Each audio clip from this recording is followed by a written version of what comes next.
Секогаш разни, јас ке кажам така, од многу области содржани низ нашата утринска програма. Овој дел е кога зборуваме токму за нешто сосем поинакво или нешто од политичкиот дел. Меѓутоа, ова утро низ разговорот Искра Коровешовска со својата гостинка ќе долови за сите оние лавиринти низ кои поминала пациентка во онкологија. Зашто конкретно ќе зборуваме и ќе слушнеме ова утро, Искра? Добро утро на нашите гледачи. Да, за жал во државава се е врзано со политика, па и случајот со криминалот во онкологија, случај за кој што се уште е во предистрага целата постапка и тука постои страв сомнеш пред се кај пациентите и кај целата јавност дека можеби докази се бришат, односно се тргнуваат или се тргаат од местото од каде што би требало да се соберат истите за да може да се локализира, условно речено, барем сомнежот во првата фаза за вина. Со тоа дека се уште не имаме резултати од сето тоа, сомнежот е тој. Не постои по автентичен барател, би рекла, на правдата во оваа приказна од самите пациенти. Изутрината, односно сега, за неколку минути ни се приклучува токму онколошка пациентка, која што е жена борец, жена позитивец, но и жена која ја бара и ја очекува правдата во овој случај. Станува збор за Наташа Бабулова Енгелеска, ја очекуваме за само неколку минути во студиото. Првото прашање ќе биде да ги искоментира вчерашните пораки на поранешниот актуелниот министер и целиот амбиент и атмосфера на комисијата анкетна во собрание, затоа тука за да имаме можност да ја пречекаме во студиото како прави домакини, би сакала да ги побараме изјавите од вчерашната комисија и за кусо се враќаме назад, не го пропуштајте ова.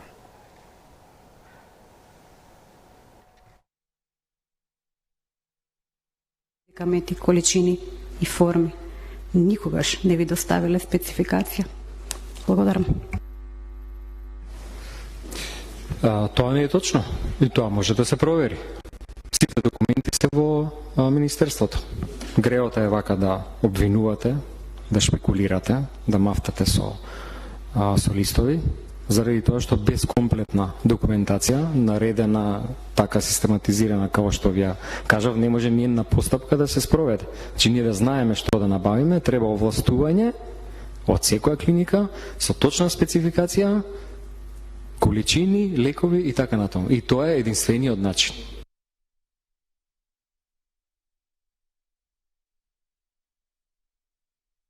Што значеше паралелниот увоз на лекови за сите, па и за овие пациенти со малигни заболувања во периодот од 2013 до 2018 година и дали може би од тогаш се влечат корените на се ова што се случува и за што расправаме денес. Сметам дека тука има некои забелешки кои што се должат на некои проблеми во системот кои што треба да се сменат, за тие повторно да не се случуваат. Заради тоа што постои ризик, повторно и во идно време истите предизвици, не само на клиниката на онкологија, не зборам за истрагата и криминалот, зборам за системските проблеми, да се зајакнат и сето тоа да дефинитивно се постои системот така да не се случува понатаму во иднина. Да, пристигна нашата гостинка во студиото, Наташа Бабулова Ангелевска. Така. Јас ке ви посакам добро утро, добре ни дојдовте и со нетрпение ќе чекам да го слушнам разговорот за сето она што сте го доживеале на онкологија, но пред се многу ми е драго што ве гледам вака насмејана и позитивна во нашето студио и ви посакувам многу добро здравје. Ви благодарам. И ќе се вклучам со прашање. Така се разбира, секогаш граѓаните ги поставуваат прашањата преку нашите домакини на утринската програма. Наташа, зошто еве го искоментиравме ова додека се акомодиравте тука, се прилагодувавте на атмосферата. Зошто луѓето имаат впечаток дека онколошките пациенти треба да изгледаат не знам како после преживеана, би рекла, една животна голгота? Так. Зошто е таков впечаток? Искрено ви кажам, јас лично прво канцерот не го доживеав како болест. Ја канцерот го доживеав како предизвик кој што ми го одредил Бог и со тоа ме направи да бидам уште похрабра и попосебна. Да.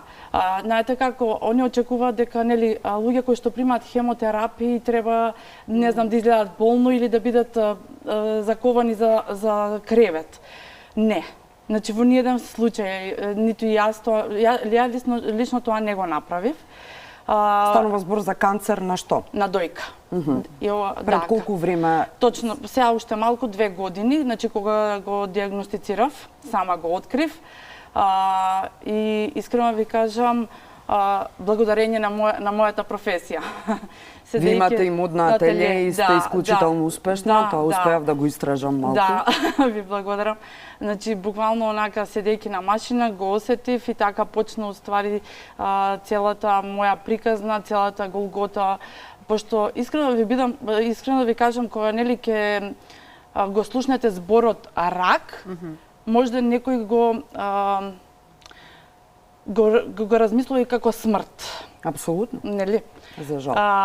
Ја не го прифатив така. Ја го прифатив рак, борба, победа, предизвик, да, или пред се излегување од сета таа голгота и баш она победник и победник.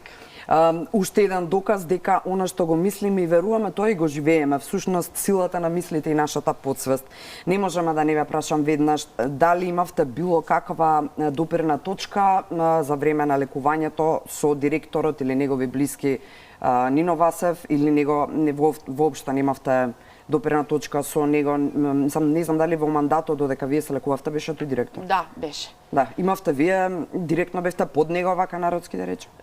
Искрено не, под него директно не, но се случи на 2-3 пати да побарам консултација во ходник и тој излезе, значи, баш она човечно застана, ги разгледа резултатите, ме упати кај негова колешка која што нели ми е онколог и така да искрено немав никаква негативна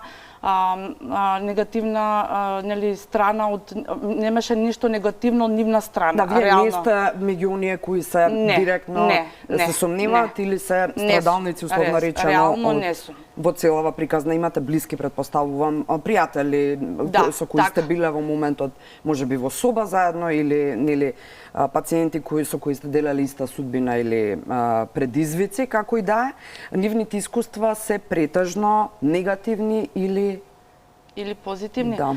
Вака да ви кажам, со жените со кои што јас контактирам, значи ние имаме една група на Facebook, таа е Пеперутки, има уште 2 кои што се исто поврзани со канцер, но Пеперутки е претежно за жени со C50. C50 е значи канцер на дојка. И ние меѓу себе си комуницираме. Реално во поголем број ниедна немала, да кажам, некој посебен проблем во третманот. Повеќето било проблем со каснењето на терапиите. Да кажеме, една од таа терапија, односно инекција е херцептинот. Херцептинот се користи кај жени кои што херот е позитивен и тие таа инекција треба да ја примат на 21 ден. Се случувало, значи, таа инекција да ја нема и буквално, ако треба да се прими денес, да ја нема и да касни до наредниот 21 ден, и веќе тука се правеше проблемот и, да кажам, доаѓа до некакви проблеми во лечењето, затоа што, не дај Боже, кога ја немате соодветната терапија, може да дојде до метастази низ телото. Тогаш е проблемот. Што им беше објаснувано тогаш? Зошто се доцни? Искрено ви кажам, најверојатно тоа се политика на клиниката, најверојатно немале нешто да ви кажам и друго. Најверојатно тоа е затоа што бројот на пациентки расте. Искрено ви кажам, дури е згрозувачка бројката на пациентки заболени од канцер на дојка. Зошто? Затоа што претходната година ние почнавме, односно лично јас, благодарение на една наша соборка во Швајцарија, почнавме, значи, да изработуваме перничиња кои што се даваат посебен оперативниот запфат на дојка. И кога ние почнавме да ги донираме тие перничиња на торакална хирургија, лично, значи јас бев со моите соборки на торакални, тогашната главна сестра, кога ја прашавме, кажете ни колку перничиња ви требаат за ние да собереме донации, за тоа да биде донација на клиниката, на торакална клиника и на онкологија, затоа што нели тоа се моментално оперирани, но имаме на онкологија жени кои што веќе ја поминале операцијата. И она незиниот одговор беше вака. Ја не можам да ви кажам колку е однапред. Можам да ви кажам колку е наназад. Наназад бројката беше фрапирачка, а лично јас се фрапирав. Од 80 до 120 операции на торакална само за дојка месечно. Кај се приватните клиники, така. Значи, тоа е стварно голема бројка. Да бидеме реално, сите тие не се малигни, може да се и белигни, но сепак тоа е бројка. И така. Тоа треба стварно многу да не загрижува, затоа што треба да ја будиме свеста кај жените посебно, значи не треба да ја земеме веќе старосната граница дека е над 40 или 45. Нажалост, има многу помлади кои што се заболуваат од таа болест. Искра, ке дозволиш ли само едно прашање со оглед на тоа дека и моето искуство кажува нешто слично, меѓутоа не беше малигно, за среќа. Така. Она што јас го забележав кога лежев во болница и што се уште ми звони во моето уво, е поминот на докторите на визита и нели после оперативни зафати и слично. Секогаш тоа прашање го имам во својата глава, што чекавте до сега? Така. Да, баш така. Заради тоа, ќе ви кажам и уште еден вака податок од таа наша група, значи исто претходната година, знаете како, многу е чуден нашиот менталитет. Сите го чекаме месец октомври како, нели, розов месец. Не. Значи, канцерот не е само во октомври, во тој розов месец. Канцерот е 365 дена. Благодарение на уште една моја соборка, Ана Марјановиќ, ние направивме поточно она направи еден многу убав проект, презентација која што ја правивме низ фирми и низ средни школи. Тоа е баш за превентива на канцер на дојка. Еве и оваа година веќе почнавме со фирми и со школи да разговараме со директорите, значи не само на нивниот персонал, туку и на основците и на средношколците да ја будиме свеста, затоа што тоа може да се случува и кај нивните родители, а они тоа да не го знаат. Баш заради тоа ќе се трудиме и понатаму за да ја будиме таа свест, така за да биде на време, пошто еве јас сум една од тие кои што на време го осети сето тоа, изреагира и го помина тој период што требаше да се помине. Како еден допринос од моја страна кон да се разбуди свеста. Така, и она прашање кои се сепак уште сме ни го општествено одговорен медиум и тоа треба да го правиме. Кога сме кај навремените реакции, многу месеци помина од првичните аларми во медиумите дека нешто се случува. Целиот тој период до сега станува збор за се уште предистрага. Значи, ние сме се уште во предистрага како надлежни институции, затоа велам во прво лице множина ние сме, односно се уште нема конкретни, реални осомничени и тоа остава простор да оние кои се можеби потенцијални извршители на кривичното дело да ги тргнат доказите, да ги избришат. Тие сите луѓе се уште на работните места, никој од таму не е тргнат за да може да работат надлежните институции онака како што треба. Се плашите дека ова ќе се заташка и ќе заврши со виновник како кабелот, например, за модуларната? Искрено ви кажам, се надевам дека не. Се надевам не затоа што од тоа што јас имам како информација, значи јавно обвинителство дека се работи својата работа и мислам дека ќе пробудиме свест со дел од онколошките пациенти кои што се од вторник до недела пред јавно обвинителство, значи од 19 часот. Сега направивме малку, ги редуциравме затоа што нели заладува. Сега сме вторник, четвртак и протест стоите таму за да стоиме таму. Им бидете пред очи дека мора да завршат што дека побрзо мора да ја работа. завршат таа работа, затоа и друга работа. Ќе се обратам до сите онколошки пациенти, значи не мора само како онколошки пациент, туку и нивните фамилии нека дојдат како поддршка, затоа што да бидеме реални, има онколошки пациенти кои што се во тешка состојба, кои што не можат нели да дојдат таму. Но нивните фамилии барем еднаш нека се појават, за да чисто да знаат, да знае оваа држава, оваа власт, ова општество дека ние ќе се бориме да излезе на виделина сето тоа што треба да излезе. и мислам дека нема да се заташка. Ајде сега морам уште подиректно, значи може би ги слушнавте додека се подготвувавте, верувам дека вчера сте ги следеле изјавите во рамки на работата на анкетната комисија во собрание. Поранешниот министер Филипче не знаел за като системот на онкологија, вели дека директорот поранешен Нино Васев е врвен професионалец, но ги повикува институциите да истражат неговата работа и се разбира сето она околу него кое што циркулира во јавноста изминатиот период, ама не одговори дали лично тој чувствува одговорност. Да, го слушнав тоа. Како ви изгледа се това? Како ми изгледа? Па, реално ние ќе оставиме сепак анкетната комисија да си ја врши својата работа. Значи, вака, ние како онколошки пациенти не сакаме да бидеме врзани со ниту една партија, нити тук па сме врзани. И заради таа цел ние во понеделник никогаш не излегуваме на тие протести пред Мислите дека политика стои зад протестите? Па да, тоа што се случи првиот пат баш кога излеговме и сите наредни понеделници, значи мислевме дека стои политика и не сакаме ние значи да бидеме нечив пион за да собира некои поени и затоа ние оставаме тоа да си го решат значи органите, анкетната комисија, јавното обвинителство, а ние ќе си продолжиме со нашето стоење од 19 до 20 часот во вторник и четврток, сега за сега и сабота.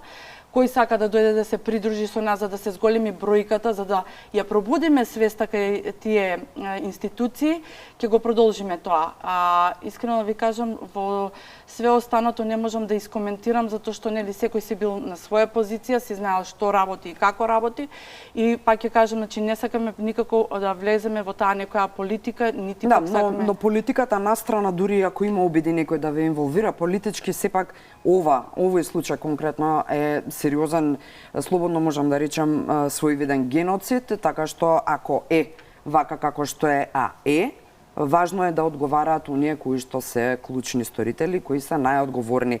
Што знаете вие за като системот? Искрено не знам, вчера прв пат слушнав. Веројатно меѓу соборките имате информации поинакви или воопшто никаква? Не, искрено не сум слушнала, не знам што значи тоа. Знаете како, јас искрено и дел од со тие соборки кои што нели ја тераме сета таа работа пред јавно обвинителство, излегуваме во телевизиите за да ја дадеме поддршката, ќе го кажам следново. Многу е жално затоа што многу голем дел, значи од тоа што ние имаме на онкологија, односно медицинскиот персонал на онкологија е прекрасен. Што сакаме ние? Ние сакаме да излезе вистината на виделина, за да не бидат оцрнет медицинскиот персонал кој што стварно си го врши својата работа. Кога бев последно на контрола со мојот онколог, кога разговаравме, значи таа дневно има по 50 прегледи. Верувајте ми, значи таа толку мојкотрпно си ја работи својата работа и не е фер спрема таков доктор и спрема останатиот медицински персонал кој што се труди таму да ни ја даде сета нивна љубов, насмевка, зашто верувајте кога влегуваме таму, ние нели прв пат кога ќе седнете да ви ја стават таа хемотерапија, сте толку изгубени. Тие толку ви ја даваат позитивна енергија, ви се насмевнуваат, ви даваат надеж дека не ви завршува овдека животот, дека уствари тука ви почнува животот, да со таа хемотерапија се уништуваат тие малигни клетки. И затоа ќе се бориме да излезат на виделине имињата кои што се инволвирани во таа работа, а да не бидат зацрнети имињата на сите тие доктори кои што поштено и честно си ја вршат својата работа. Како и во секоја сфера од општествениот живот, впрочем. Повеќе им верувате на обвинителите или полицијата која претходно ја вршеше својата работа или на анкетната комисија во собрание? Искрено. На обвинителите. Мислите дека во анкетната комисија политика доминира или? Па знаете како или сакате да верувате дека институциите за тоа надлежни треба да се најдобри? Знаете како кај да има проблем, а топката се префрла од еден на друг. Нели сега една политичка партија ќе се окаже својот став, па ќе ја префрли на другата политичка партија и мислам дека тука секогаш е нашата грешка во нашето општество. Зашто не се соединат како политички партии и да почнат да си работат тоа што треба да работат, него меѓусебно да се навредуваат и да барат виновник дали вие го направивте тоа во ваше време или ние сега тоа ќе го правиме во наше време. Според мене, значи мислам дека треба да се соединат и да ја завршат работата која што е почната. Еве и ние како онколошки пациенти сакаме да ја дознаеме вистината. Имаме само уште една минутка, да молам кусо, најкусо, дали медицинска сестра ќе одговара на крајот за се? Ви го поставив прашањето како со кабелот, ама се плашам да не се случи дека целиот виновник, односно главниот виновник ќе биде известна медицинска сестра. Можно ли е? Можно. Тоа што е страшно и што тогаш? За жал, секојаш покрај сувото и суровото гори и за жал секојаш кај нас виновниците се тие што најмалку се виновни, а тие што се виновни се некаде слободно шетат, да кажам, низ држава. Наташа, јас ви благодарам. Домакинката го има последниот збор и ми беше чест што имав храбра ваква жена заедно со Слободанка Изутринова на сега Радио. чест. Јас само би сакала еве за неколку секунди еден краток совет од вас до сите оние жени кои што можеби во моментов се соочуваат со токму вакво. Така, да бидат секогаш позитивни, да не размислуваат дека тоа е болест, да веруваат на тој персонал кој што е на онкологија, да веруваат во тоа што им се дава и секогаш насмевката и позитивната енергија не лечи. Благодарам за гостувањето, благодарам Искра и за тебе.